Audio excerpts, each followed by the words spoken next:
सरकायले खटिया याद होगा पूरा, तेरी आंखें झुकी झुकी, अभी सुनो खड़ा होकर पूरा सुना देंगे। लेकिन आयतल कुर्सी के लिए मौलाना साहब बेइज्जती न कर दें हमारी, आयतल कुर्सी पूछो तो नहीं। यानी जो दुआ हमें जन्नत में ले जा रही है वो याद नहीं है। और हमारा बच्चा अगर घर में थोड़ा ऐसे ऐसे कर दे तो अम्मा कितनी खुश होती है, मेरा बच्चा डांस कर रहा है, सीने से लगाती है, खुश हो रही है। और वही माँ से पूछो बच्चे को आयतल कुर्सी सिखाई, वो बच्चे को, हमें खुद नहीं याद है, बच्चे को क्या सिखाएंगे, अम्मा को याद नहीं है। और देखो कैसे फिर रही हैं जलसे के बाहर, ऐसा लग रहा है जलसा नहीं इनकी शादी हो रही हो। और जलसे में जितने नौजवान लड़के आए हैं वो इनको देखने आए हैं कि देखें किससे करें शादी। कितनी मिसालें दे चुके हैं कलियाचक के इलाके में, जलसों में भी ऐसा लग रहा है, कितनी मिसालें मैंने दी, हालांकि नहीं देनी चाहिए भौंडी मिसाल, लेकिन करें क्या, देना पड़ता है। ऐसा लग रहा है जैसे एक कुतिया के पीछे 10-10 कुत्ते लगे हों। अल्लाह की कसम ये हाल है। अभी हम जब आए बाइक पे बैठ के, ऐसे जहाँ लड़की होंगी वहाँ जाहिर है शहद होगा और मधुमक्खी ना हो, हैं? लेकिन ये सब सुन और ये सब बातें बताओ तो हंसते हैं आप लोग। ये नहीं सोचते कि घूमने वाली हमारी बहनें हैं। कोई अपनी बहनों पे हंस रहा है।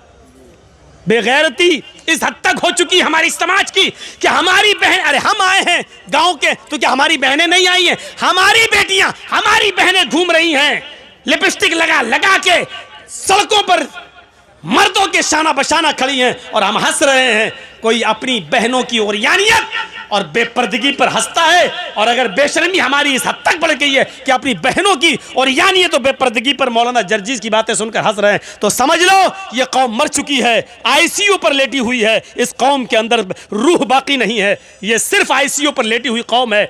डॉक्टर कभी भी इस कौम को मरा हुआ घोषित कर सकता है कि मर चुकी है कौम। ये कौम मुर्दा हो चुकी है। जलसों में, जलसों के नाम पर जमा की हुई भीड़ में लड़कियों और औरतों के लिए बाजार बंद नहीं कराए जा सकते हैं। और जलसों में भी लड़कियां और औरतें शॉपिंग करती हुई नजर आए तो रूह निकल चुकी है इस कौम के अंदर से। मौलाना जर्जीस मुर्दों से बातें कर रहा है, कब्रिस्तान में पड़ी हुई लाशों से बातें कर रहा है। किसी जिंदा जावेद कौम से मुखातब नहीं है, किसी बारूह कौम से मुखातब नहीं है। एक ऐसे नौजवान तबके से मुखातब है जिसके अंदर से रूह निकल चुकी है, ईमान की रूह निकल चुकी है, दयानतदारी की रूह निकल चुकी है, हया और शर्म की रूह निकल चुकी है। एक बेशरम समाज, एक बेशरम कौम से हम मुखातब होकर गुफ्तगू कर रहे हैं। एक मरी हुई लाश और मरी हुई कौम से हम आज खिताब कर रहे हैं। ये एहसास लेकर यहां से उठिए। आज मैंने मौलाना अबुल कलाम आजाद वाले जुमले दोहराए।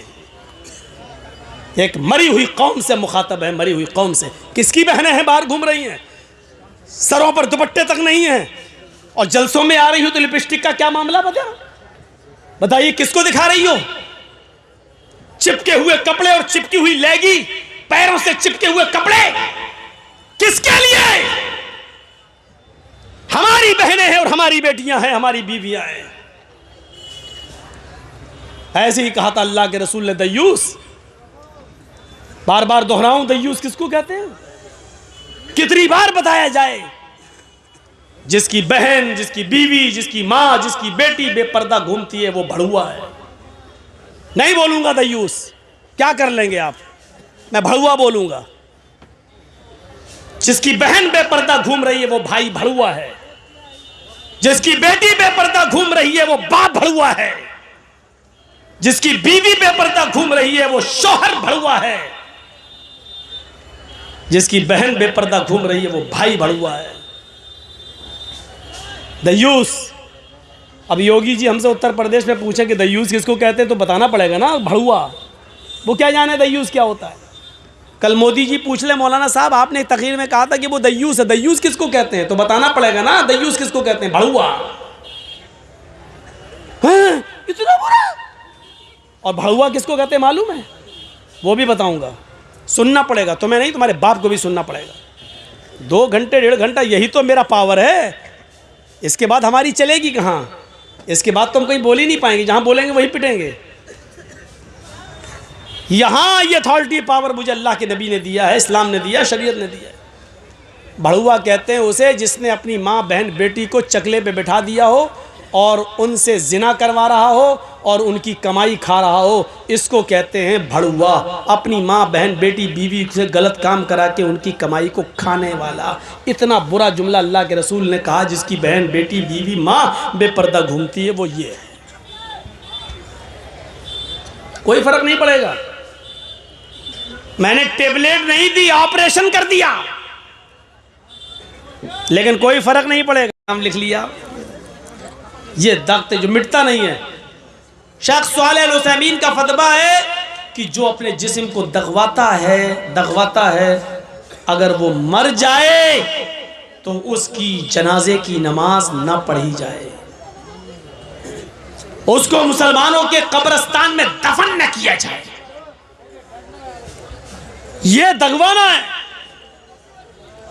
वला यक्तऊन, जो अपने जिस्म को दगवाते नहीं होंगे। और तीसरी चीज, वला यस्तरकून, झाड़ फूक नहीं करते होंगे।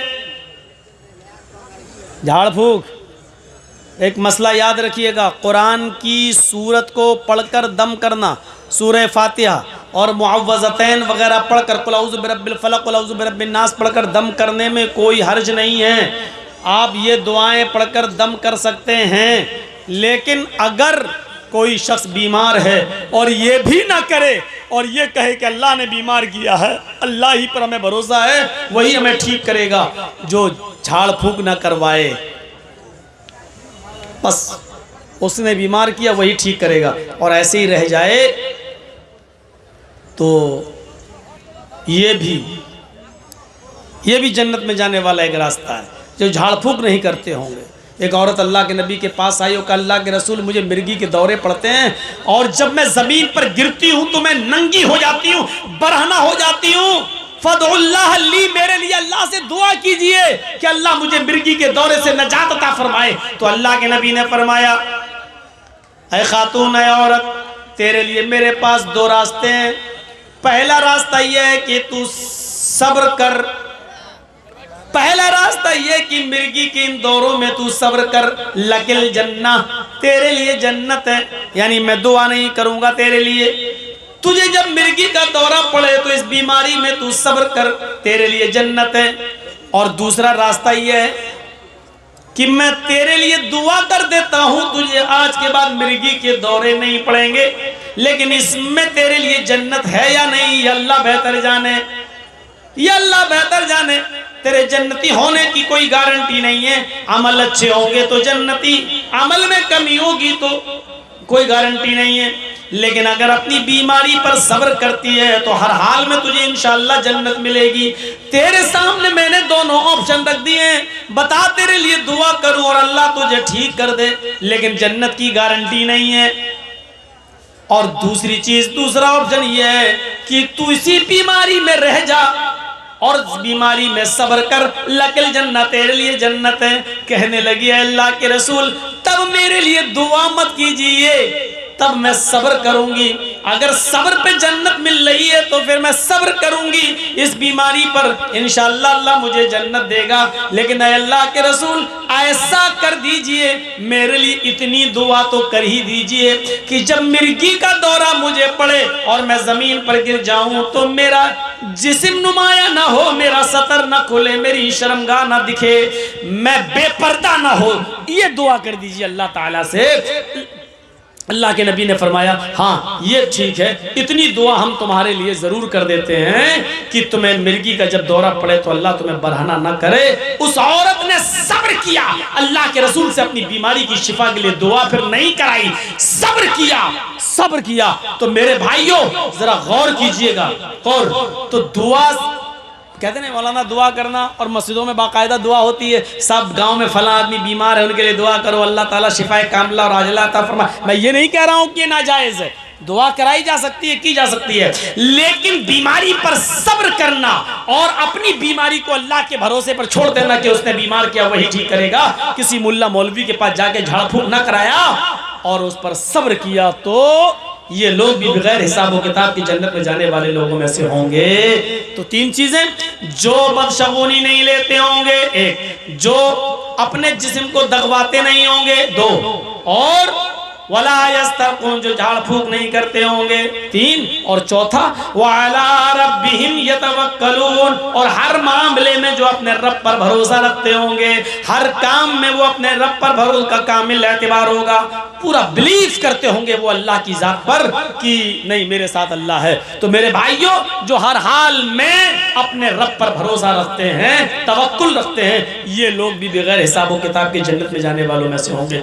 ये सुनकर हजरत औकाशा इब्न महसन उठते हैं और अर्ज करते हैं कि अल्लाह के नबी सल्लल्लाहु अलैहि वसल्लम, मेरे लिए दुआ कीजिए कि अल्लाह इन 70,000 लोगों में मुझे भी शामिल कर ले।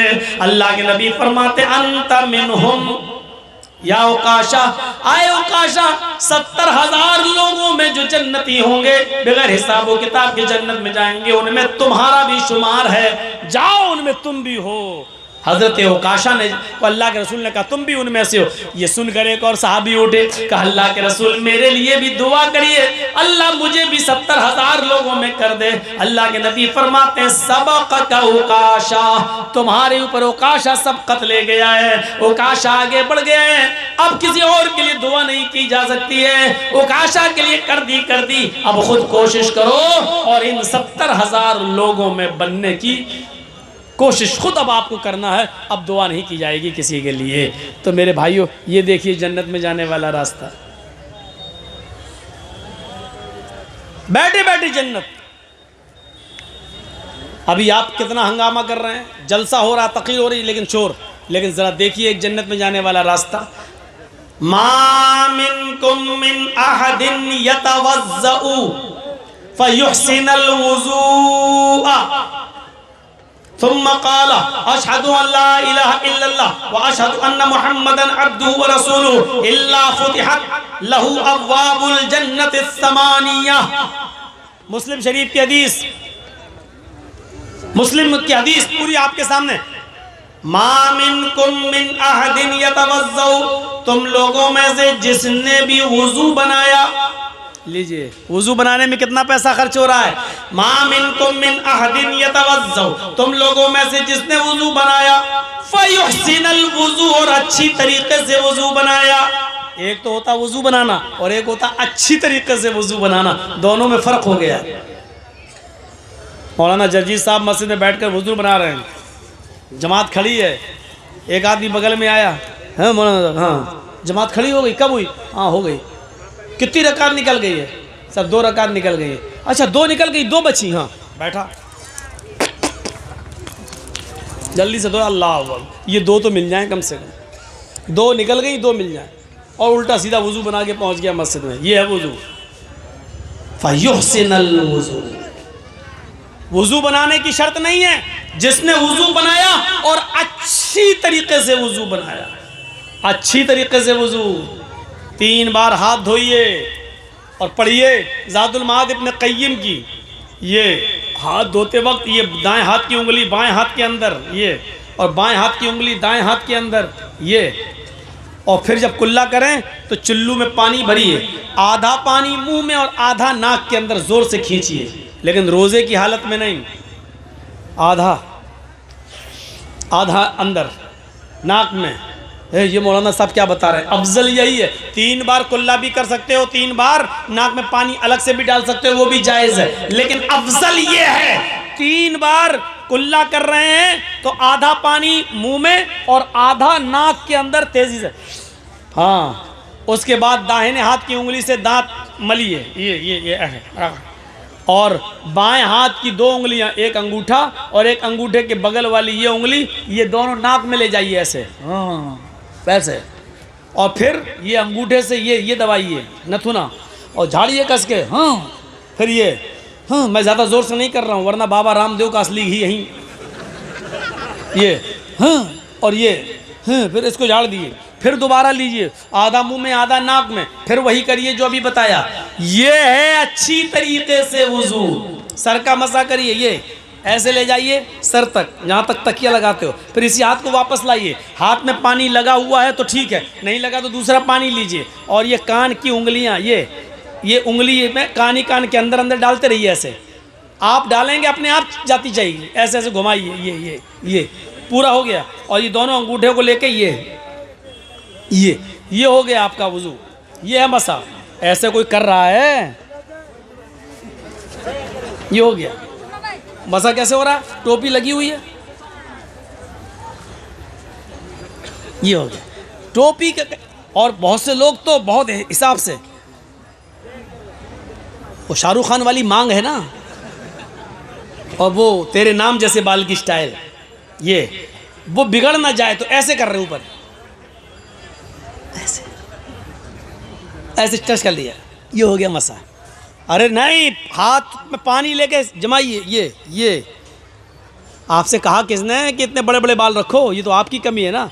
अब एहसास हो रहा कहीं बिगड़ ना जाए, ये करना। ये डॉक्टर मोरिस बुकाई ने लिखा है, अगर कोई ऐसा वुजू बनाने लगे जैसा मुहम्मदुर रसूलुल्लाह ने बताया है, आवाज़ ही चली गई, ऐसा वुजू जो आदमी सर का मसा वैसे करने लगे जैसे अल्लाह के नबी ने बताया है, तो इस आदमी को ब्रेन हेमरेज की बीमारी नहीं होगी और ब्लड प्रेशर की बीमारी नहीं होगी, क्योंकि पानी उसके सर पे पहुंचता रहेगा, उसका ब्लड प्रेशर नॉर्मल रहेगा। लेकिन आज हमारे ब्लड प्रेशर नॉर्मल नहीं है, इसका मतलब हमें कहीं ना कहीं तो चूक हो रही है हमसे।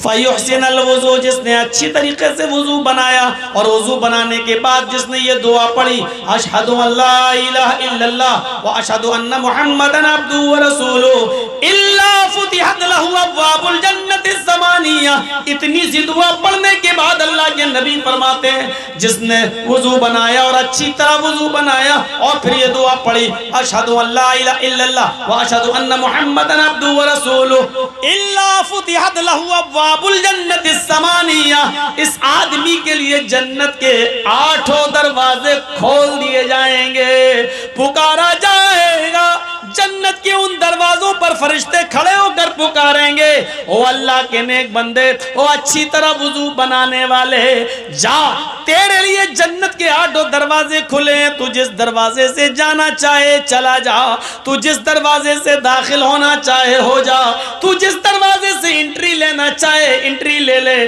तेरे लिए कोई दरवाजा बंद नहीं है, जन्नत के 8 दरवाजे तेरे लिए खुले हैं। नौजवानों, इतने से अमल पर हमें जन्नत के 8 दरवाजे मिल रहे हैं, 8 दरवाजों से जन्नत में एंट्री मिल रही है, लेकिन वुजू बनाने की फुर्सत हमें नहीं है। वुजू बना ले तो दुआ हमें याद नहीं है। एक और दुआ है, अशहदु अन्ना मुहम्मदन अब्दुहु व रसूलुहु के बाद पढ़ी जाती है, अल्लाहुम्मा जअलनी मिनत तव्वाबीन व जअलनी मिनल मुतत्तहिरीन। ये तिर्मिज़ी